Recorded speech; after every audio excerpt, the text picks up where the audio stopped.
Maggi ভীষণ versatile, নানা রকমভাবে করা যায়। এ দেখো রসুন কুচি, লঙ্কা কুচি আমি অল্প তেলের মধ্যে দিয়ে একটু ভাজা ভাজা হয়ে যাওয়ার পর ওর মধ্যে পেঁয়াজ কুচি দিয়ে দিলাম।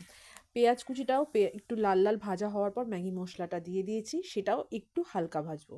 ভাজার পরে ম্যাগিগুলোকে টুকরো টুকরো করে কেটে ভেঙে ওগুলোর মধ্যে দিয়ে দিলাম।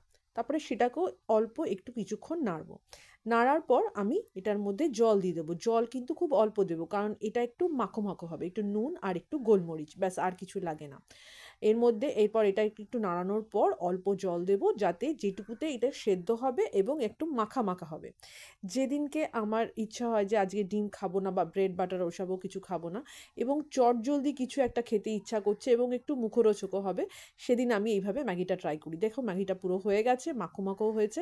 এটাকে প্লেটে উঠিয়ে নেব। খেতেও সুস্বাদু হয় এবং তাড়াতাড়িও হয়। এই যে পুরো উঠিয়ে নিলাম। আর আমি দেখেছি যে ম্যাগি যেহেতু নানা রকমভাবে ট্রাই করে দেখি, এটাও ট্রাই করে একবার দেখলাম, দেখলাম ভীষণ সুন্দর খেতে লাগছে আর চটজলদি হয়ে